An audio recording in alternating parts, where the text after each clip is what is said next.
السلام عليكم ورحمة الله وبركاته. اللهم صل وسلم وبارك على سيدنا محمد وعلى آله وصحبه وسلم. قبل ما نبدأ الفيديو اعملي لايك وتضغطي على كلمة اشتراك وفعلي زر الجرس وتضغطي على كلمة الكل عشان كل لما انزل فيديو تتفرجوا عليه. بصوا بقى، حصلت كارثة وانا بنضف المطبخ وانا بغسل المواعين. هو المفروض ان انا ما كنتش بصور، وغسلت كل المواعين دي وانا مش فاتحه فيديو ومش بصور. بس اللي هو انا مش كل ما اجي اغسل المواعين هاخدكم معايا، يعني اي بيت بيكون فيه مواعين. جيت بعمل الضرفه اللي انتوا شايفينها دي، لقيت الازاز بتاع الضرفه اللي هي بتاعه المطبخيه، مش اللي بتاع الكوبايات، لا. لقيت لكم بقى الازاز بتاع الضرفه بتاعه المطبخيه دوت نزل جنب ايديا كده. يعني ربنا ستر والحمد لله على كل شيء. بعد لما خلاص كنت المفروض ان انا باخد بقى الاطباق وبرصها. المفروض كنت مصفياها اهو في الصينيه اللي انتوا شايفينها. وخلاص اول حاجه غسلتها قلت اما اكيد اتصفت واخدها بقى وارص. لقيت لكم بقى الازاز نزل جنب ايديا انا. الصوت اصلا اتخضيت منه، يعني صوتت وعايزه اقول لكم انا مش عارفه ايه اللي حصل. هنا بقى انا كنت برص بحط الصواني كلها في الضرفه دي. الضرفه فيها الصواني. وبقيت بقى ايه برص بقى بقيه المواعين، فقلت ايه فتحت الكاميرا وقلت اما تعالوا بقى اما اشجعكم واوريكم اللي حصل. علشان انا مش فاهمه في ايه بالظبط. كل شويه حاجه في المطبخ تتكسر. كوبايات، اطباق، الضرفه، الضرفه اللي من تحت اللي هي الضرفتين اللي مع بعض دولت يتكسروا. حاجات كتيره مش عارفه ايه اللي بيحصل في المطبخ. اكيد انتم شفتوا الازاز وشفتوا كمان المجات اللي نزلت على الارض. وهنا كنت مصفيه كمان اطباق اهو. المطبخ كان يضرب يقلب، وانا كنت قلت اما ادخل بقى واوضب وانضف وكده. بعدين رحت قلت لا استنوا، ده انا اخدكم معايا واشجعكم.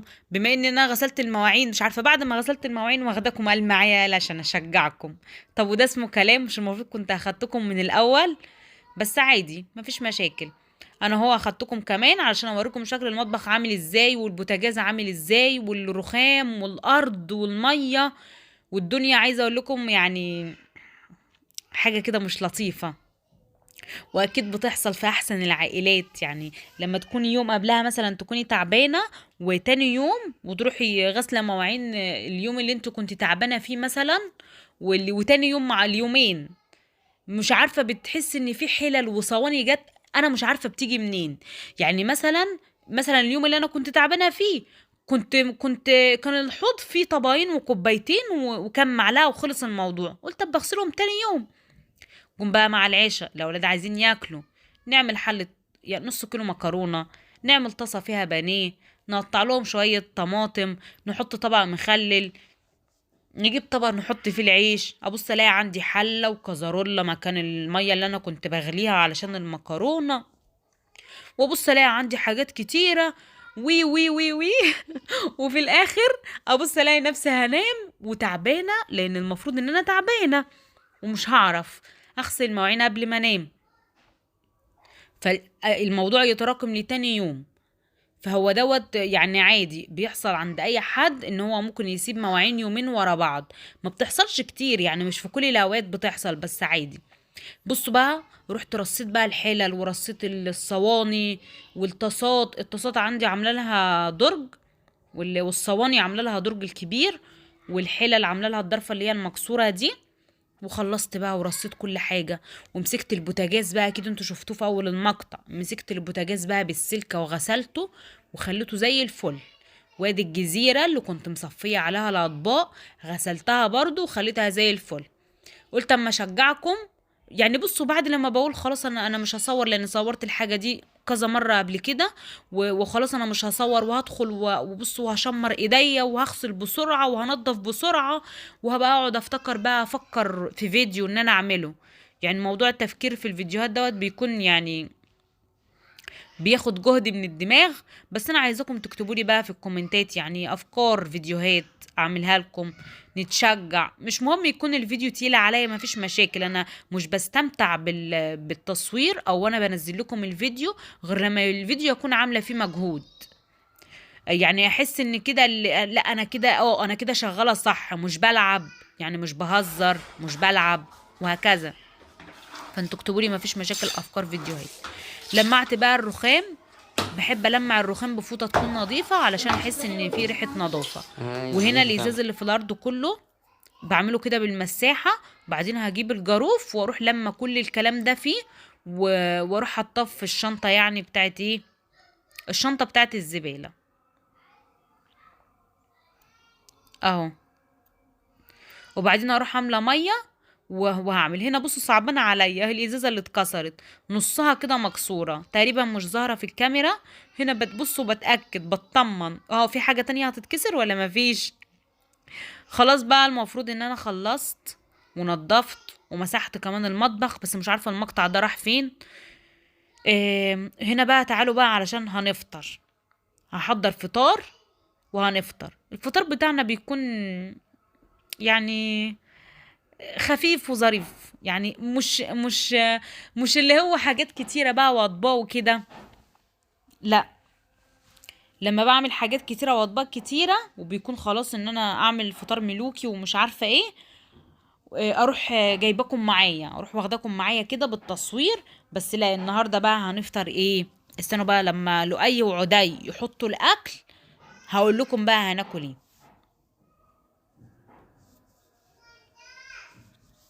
الاكل دوت كان بعد الساعه 2، بعد الساعه 2 الظهر.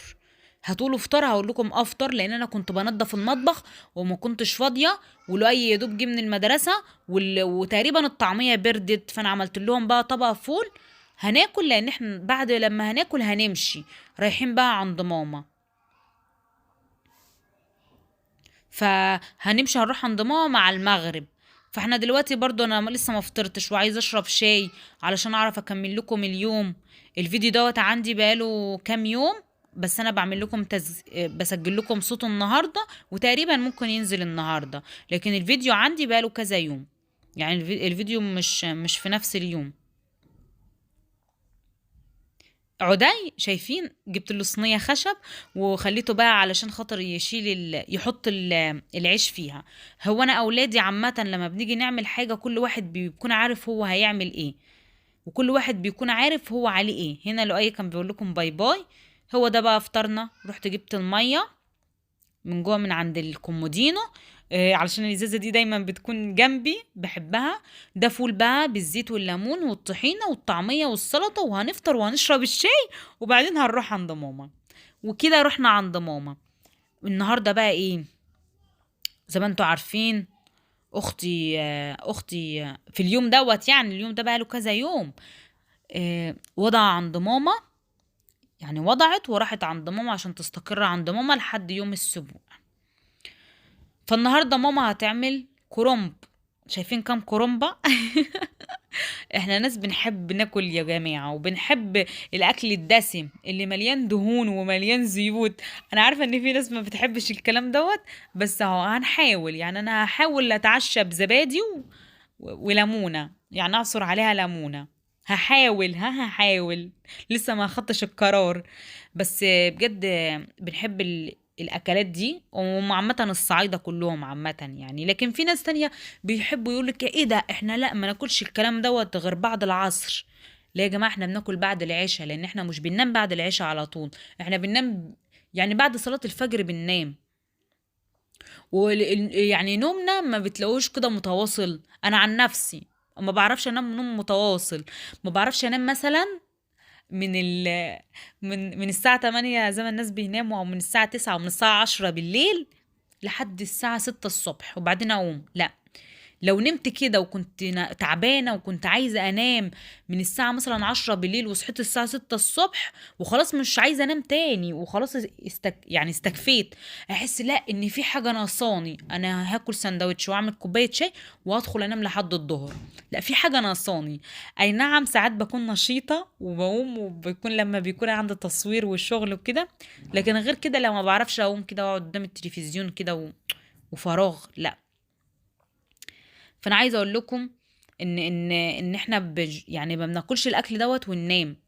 ديت اختي دنيا كانت بتعمل بقى الكرنب، حاطه حله هنا على النار، حاطه حله على النار وحاطه فيها وموضبه الكرنب بتاعها اهو.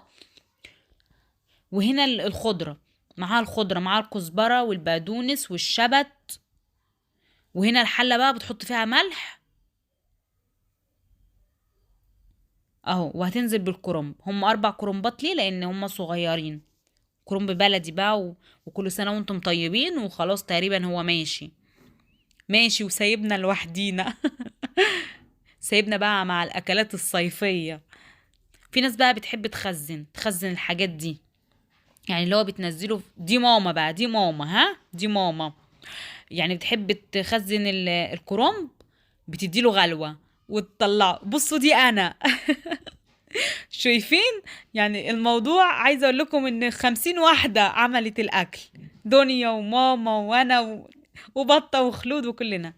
هنا بقى انا ايه، كنت لسه واصلة ساعة ما دنيا كانت لسه هتعمل. رحت يعني انا رحت وبعدين رحت مشوار، تمام، ورجعت لهم تاني. كانوا هما بقى لفوا المحشي زي ما انتوا شايفين، كانت دنيا وماما لفوا المحشي.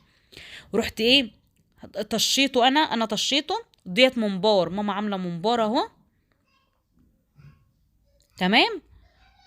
فاكرين الممبار اللي الممبار اللي عملناه واتفضل منه، وقلت لكم ان هو اتفضل منه. ماما كانت شايلاه في الفريزر، وبعدين خرجته وبتحطه دلوقتي الميه بتغلي. رحت نزلت انا بقى بالممبار، ورحت زودت كمان المحشي. وعلى الممبار بقى بنحط ايه، طماطمايه وبصلايه، ورق لوري، حبهان، شويه ملح وشويه فلفل اسود. بصوا كده خلاص بقى استوى. يعني احنا لما بنحط فيه رز ما بنحطش فيه رز ونزود الرز، لان هو اصلا عايزه اقول لكم بيتنفخ، والرز بيتكب منه في الحله. فاحنا لما بنيجي نحشي الممبار بنحط فيه شويه رز صغيرين خالص. ساعه ما عملته معاكم المره اللي فاتت وقلت لكم ان انا اول مره اعمله، وكنت فعلا ما بكدبش، دي كانت اول مره اعمله. بس بعدين خلاص، هي الحاجه واحده بتعمليها هي مره واحده خلاص بتتعودي عليها. شايفين بقى شكله؟ دي ماما اللي كانت بتوريه لكم. تحفه وطعمه تحفه. بس ما عايزه اقول لكم ان هو مش بيتاكل غير وهو سخن. هنا بقى دنيا اختي كانت بتجرنش بقى الدنيا علشان خاطر يعني عاملين النهارده عزومه، ماما عامله لنا عزومه وعزومه وعزومه. فعشان خاطر كده ما عملتش اكل في البيت، فانا قلت اجي اوريكم الحاجات الحلوه دي. اهو دنيا كانت بتاكل الممبار، شايفين؟ بتاكل من غيري. ها ماشي يا دنيا لما اشوفك. دي بقى الصينيه بتاعه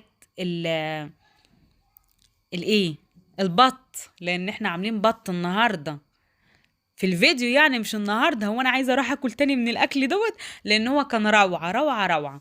بص البط دوت بقى حاشينه ورق عنب، حاشينه ورق عنب ومتبلينه بالبصل والفلفل الاسود والطماطم والمبشور، بصل مبشور، فلفل رومي مبشور، طماطم مبشوره، فلفل اسود وملح، ومتبلين البط كويس وحاشينه بقى بالورق العنب زي ما انتوا شايفين اهو. هو بقى بينزل بقى الدهون اللي فيه اللي في الصينيه دي، لكن احنا مش بنستخدمها، لان الدهون بتاعه البط وبتاعه الرومي والحاجات دي هي بتنزل كده في الصينيه، لان البط دوت احنا مسوينه وهو ني، تمام. بس ادي كل الحكايه. بصوا بقى هنا بفتح لكم البطايه، وعلشان انا بصوا اللي هو انا بحسس كده، انا خايفه احسن السكينه اللي معايا، انا كنت خايفه احسن تنزل على ورق العنب وتبوظهولي، تمام. فانا هنا كنت بعمل كده البطايه من على الوش وهي مستويه وكل حاجه وطعمها تحفه، لان احنا مش سالينها في الميه ومنزله الفايده بتاعتها كلها في الميه، لا ده احنا مخلينها تستوي في الصينيه نفسها، ولفين عليها ورق الفويل وهكذا، وتحفه. ورق العنب مش اتهرى ولا حاجه، وده كان الاكل اهو. دي البطايتين اهم، وورق العنب جوه البط.